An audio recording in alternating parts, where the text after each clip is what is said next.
के बाद महाबहस में आपका स्वागत है। नवीन जी, साहे साहब कह रहे हैं कि कांग्रेस पार्टी को प्राइवेट मिल्कियत के रूप में गांधी नेहरू परिवार मानती है और उसी परंपरा को सोनिया जी आगे बढ़ा रही हैं। कोई महत्वपूर्ण काम उन्होंने नहीं किया है। नहीं, साहे साहब ने दो बहुत महत्वपूर्ण बातें कही। एक तो कहा कि गांधी नेहरू परिवार का मिल्कियत के रूप में, चाहे इंदिरा गांधी हो, सोनिया गांधी हो, राजीव गांधी हो, अब राहुल गांधी भी आ गए लाइन में। दूसरी बात उन्होंने कही पंडित नेहरू के टाइम में कि पंडित नेहरू वॉज इम्पॉर्टेंट। लेकिन मैं पॉलिटिकल हिस्ट्री थोड़ा अगर याद है मुझे, तो बहुत बड़े बड़े नेता इस देश के, आचार्य जेबी कृपलानी, श्री राजगोपालचारी से लेके पूरे सम्मान के साथ जयप्रकाश नारायण और सबकी बात करता हूँ, सबों ने नेहरू के लीडरशिप को पूरे देश में चैलेंज करने की कोशिश की और मेरे ख्याल से कोई बहुत ज़्यादा सक्सेसफुल नहीं हो पाया नेहरू जी के टाइम तक। एक आध स्टेट में कहीं सरकार बन गई होगी, लोहिया से लेकर तमाम सब लोग। उसका कारण एक मिनट, आप अपनी बात कर लें। जो भी कारण रहा हो, लेकिन ये सच्चाई है अभी है। और दूसरी बात, वो मुझे लोहिया जी का, मैं एक दिन स्टेटमेंट पढ़ रहा था, ये साफ था कि नेहरू जी में एक करिश्मा था, वो परिवार को आगे नहीं बढ़ा। करिश्मा रहो या न रहो, योग्यता के बल पर, लेकिन देश में प्रूफ किया। दूसरा, सोनिया गांधी और नेहरू गांधी के परिवार की बात कही, सोनिया गांधी की बात नहीं कही उन्होंने, गांधी परिवार की बात। दूसरा ये है कि मुख्य विपक्षी पार्टी जो है, उनके युवा चेहरा वरुण गांधी और फिर मेनका गांधी, दो इम्पोर्टेंट लीडर्स को लेके वो आगे बढ़ते हैं इन दोनों को काउंटर करने के लिए।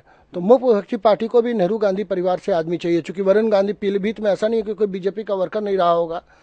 और जहाँ तक डायनेस्टी की बात है, मुझे इस बात का बहुत इल्म है और मैं इस बात को, ये जरूर है कि सेंट्रल लेवल पर डायनेस्टी नेहरू गांधी परिवार में है, लेकिन स्मॉल डायनेस्टीज हर पॉलिटिकल पार्टी में है। बड़ा यह वो किसी बीजेपी में चीफ मिनिस्टर का बेटा एमपी है, गोपीनाथ मुंडे जी की बेटी एमएलए है, उत्तर प्रदेश में प्रमोद महाजन की बेटी चुनाव लड़ी, अनफॉर्चुनेटली हार गई है। अनुराग ठाकुर जी हैं, बहुत लोग हैं, बहुत लोग हैं, दुष्यंत सिंह हैं, वसुंधरा राजे की, उनकी माँ भी बीजेपी की बड़ी नेता थी। मुलायम तो पूरी परिवार में, मुलायम जी का परिवार में, मुलायम जी जब चीफ मिनिस्टर बन रहे थे, जो बोले कि मैं नहीं बनूंगा, सब कुछ सोचते थे किसी माइनॉरिटी को बनेगा, तो उन्होंने कहा कि नहीं बेटा, अब जवान हो गया, अब क्या करें। हमने ये सवाल किया था कि बहु एमपी अभी भी ट्राइबल एज में जी रहे हैं, हम पॉलिटिकली इसको एक्सेप्ट करने के कंपल्सन्स में जी रहे हैं। ये समझिए कि लोग पॉलिटिकली कंपल्सन करा रहे हैं। कोई उस लीडरशिप को चैलेंज अगर करता है तो उसे किसी न किसी सिस्टम से हाशिए पर रख दिया जा रहा है। नवनीत जी आपके पास आ रहे हैं, कमल जी कुछ करना चाह रहे थे। जी कमल जी बोलिए। देखिए, ये जो नवीन जी ने बात कही, उसका जवाब तो राहुल गांधी ने स्वयं दे दिया है। राहुल गांधी ने पिछले दिनों क्या कहा, और जो कांग्रेस पर चार्ज है, वो चार्ज ये नहीं है। कांग्रेस पर चार्ज ये है कि आप एक संग्राम से आए, एक आंदोलन से आए, और जवाहरलाल जैसा बड़ा नेता, और उन्होंने एक ऐसी परंपरा को डाल दिया जो देश को इस हाशिए पर ले आई है। लोकतंत्र क्या अमेरिका में नहीं होता है? इसमें नेहरू की क्या गलती थी? जब आप आचार्य जेबी कृपलानी आ गए, लोहिया जी आ गए, तमाम बड़े नेता आ गए, हिरेन मुखर्जी से लेकर के तमाम इतने बड़े बड़े नेता थे, श्यामा प्रसाद मुखर्जी थे, दीनदयाल उपाध्याय थे। अब उनके सामने उन्होंने इलेक्टेड रिप्रेजेंटेटिव के रूप में अपनी क़ुव्वत, अपनी काबिलियत को स्थापित किया, इसमें क्या बुराई थी? नहीं, जवाहरलाल नेहरू जी की देश के, उन्होंने बहुत मॉडर्न आउटलुक दिया देश को, लेकिन उन्होंने जो वंशवाद की परंपरा, अपने आप को अलग कर सकते हैं, उनका नाम अलग किया जा सकता है, वो तो जवाब नहीं दे सकते। तो उन्होंने ऐसी परंपरा को हम आज कह रहे हैं किस परिवार में नहीं है। उसके बाद है ना, उस समय तो नहीं था ना किसी। गांधी जी ने अपने परिवार को नहीं बढ़ाया, सरदार पटेल ने अपने परिवार को नहीं बढ़ाया, और लोगों ने नहीं बढ़ाया, तो उन्होंने भी तो उन मान्यताओं को रखा। हम इस चीज को क्यों इग्नोर कर रहे हैं? एक प्रेसिडेंट अगर 3 बार इलेक्ट नहीं हो सकता है, ये कॉन्स्टिट्यूशनल अमेंडमेंट किया गया राजेंद्र बाबू के नाम पे, तो ये भी हो सकता था कि एक परिवार से राजनीति में नहीं आएंगे, ऐसा हो सकता था कुछ कॉन्स्टिट्यूशन। अगर डायनेस्टी को रोकना था तो राहुल गांधी ने कहा, जो उस परिवार से हैं वो यही बात कर रहे हैं कि मैं शादी नहीं करूंगा, शादी करूंगा तो मैं स्टेटस कोइस्ट हो जाऊंगा, मैं भी अपने परिवार को बढ़ाऊंगा। क्या अब उनको लगता है देश में इस पर चर्चा हो रही है और अब हम ट्राइबल एज से एक प्रकार से पढ़ा लिखा तबका या मध्य वर्ग है, वो ये कह रहा है कि भाई पर बात नहीं, ट्राइबल मुझे नहीं, लेकिन अगर हमको एक लोकतंत्र के रूप में उभरना है, कोई आना पड़ेगा। ट्राइबल और सब है कि बहुत पुरातन पंथी हैं, पुरातन बाहर आकर और इस तरह से सोचना पड़ेगा, हर व्यक्ति को चांस मिलना, लोकतंत्र पड़ेगा।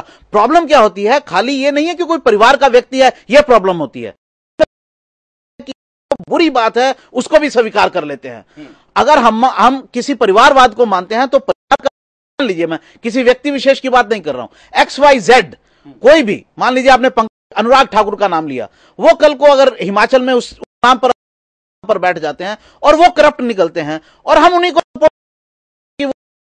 मुख्यमंत्री के बेटे हैं, तो हम बुराइयों को भी बढ़ावा देते हैं। परिवारवाद खाली अपने एक बुराई तो है ही, लेकिन उसके साथ जो जुड़ी हुई बुराइयां हैं, हर बात को स्वीकार कर रहे हैं हम, किसी नई बात को आने नहीं दे रहे हैं, हम करप्शन है उसको स्वीकार कर रहे हैं इस नाम पर कि ये तो फलाना से हैं। तो ये तमाम तरह के ऐसे इश्यूज उससे उभरते हैं, बुराइयां उभरती हैं कि जिसको जो रोकी जा सकती हैं अगर परिवारवाद। हम आपको रोक रहे हैं, एक कॉलर हमारे साथ जुड़ गए। जी जनाब बोलिए, कहां से बोल रहे हैं और क्या सवाल है आपका? हाँ जी, मेरा स्थान से बोल रहा हूँ, जगमाल सिंह मेरा नाम है। कहां से बोल रहे हैं आप? मेरा स्थान से बोल रहा हूँ। हाँ बोलिए जनाब। मैं ये कह रहा हूँ कि जो आपके चैनल पर डेली जो बहस हो रही है जी, इससे कोई सरकार को भी कोई फर्क पड़ रहा है, नेताओं को फर्क पड़ता है, या आप अपने चैनल के ऊपर जो ये दिखा? नहीं भाई, हमारी कोशिश ये होती है कि सरकार तक आपकी बात पहुंचाएं, अपनी बात नहीं, ये आपके सवाल हैं। हम ये कोशिश करते हैं कि आपके मन में जो शंका है, जो सवाल है, वो सरकार तक पहुंचाएं। फर्क तो अब सरकार को करना है। आज सरकार तक पहुंचती है आपकी बातें? कोशिश कर रहे हैं, पहुंच रही है। बहुत बहुत शुक्रिया हमसे बात करने के लिए। नवनीत जी क्या कह रहे थे आप? जी देखिए, अब जो मुद्दा है सोनिया गांधी जी का जो कार्यकाल रहा पिछले 15 साल में, तो मैं सोनिया जी की कुछ कामयाबी है वो बारे बता देता हूँ आपको। आज सोनिया जी का जो गांधी नेहरू फैमिली की सबसे सीनियर मोस्ट वही हैं, लेकिन देखिए उनकी जो सिस्टर इन लॉ हैं वो विपक्ष में बैठी हैं। उनका जो नेफ्यू है वरुण गांधी वो भी विपक्ष में बैठा है।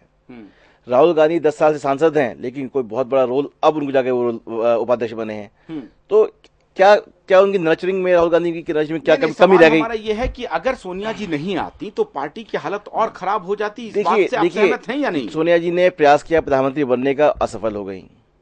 लेकिन नहीं, आप उल्टा कह रहे हैं। सोनिया जी ने तो त्याग दिया, उन्होंने तो कहा कि देखिए पहले तो प्रयास किया था, नहीं बन पाई, तो बाद में कहा कि त्याग हो गया, अब वो त्याग मान लिया गया, चलो त्याग ही मान लीजिए। लेकिन जब त्याग किया और मनमोहन सिंह प्रधानमंत्री बने तो करप्शन देखिए कितना हुआ। 10 साल से देश जो है त्रस्त हो गया है, करप्शन एक के बाद एक करप्शन, एक के बाद एक करप्शन, महंगाई आज महंगाई के नेतृत्व में 2 लगातार आम चुनाव में कांग्रेस ने बेहतर प्रदर्शन किया। इसके लिए आप सोनिया जी को क्रेडिट नहीं देना चाहेंगे? देखिए इसमें जो विपक्ष था उसकी विफलता भी है उसमें। नहीं, आप समझिए बात को। आप लगातार विपक्ष की बात कर रहे हैं। ब्रेक पर जाने से पहले अंबिका जी, हालांकि इस मुद्दे पर यह आखिरी टिप्पणी है आपकी, क्या आप मानते हैं कि कांग्रेस अध्यक्ष ने जबरदस्त त्याग किया और जिस परिस्थिति में थी, उनके पति की हत्या हुई थी और उसके बाद वो राजनीति में आना नहीं चाहती थी? नवनीत जी कह रहे थे कि वो इंतजार कर रहे थे कि जब कांग्रेस में विखंडन हो जाए तब एक अपॉर्चुन मोमेंट देख करके हम पार्टी में आए। आपको लगता है कि ये सत्य है? ये लगता नहीं ये सत्य से बहुत परे है जी। देखिए, अगर मैं फिर से रिपीट करता हूँ, अगर ये सफल नेतृत्व होता तो वो कांग्रेस पार्टी की नेता तो बन गई, ये भी इतिहास है। वो देश को नेतृत्व प्रदान करने के पोजीशन में रहती।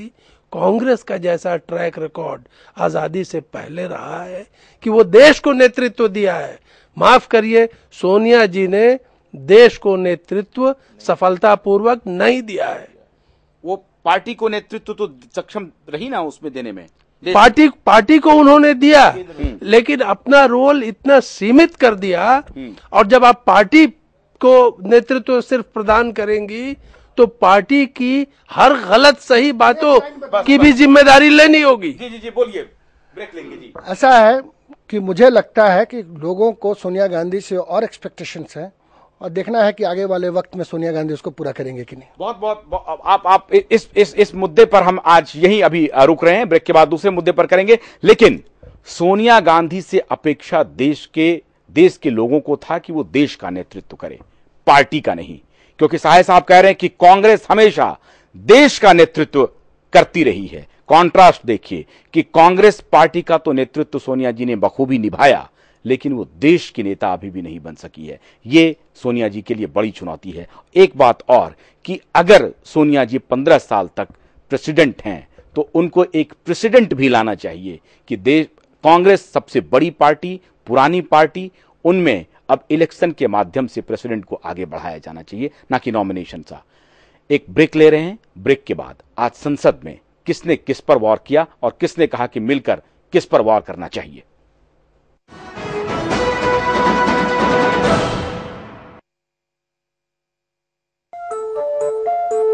क्या आप कुछ छुपा तो नहीं रहे?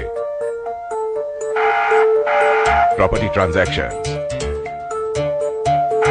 Cash deposit,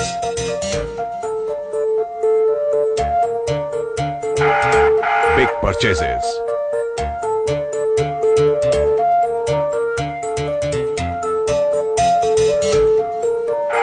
purchase of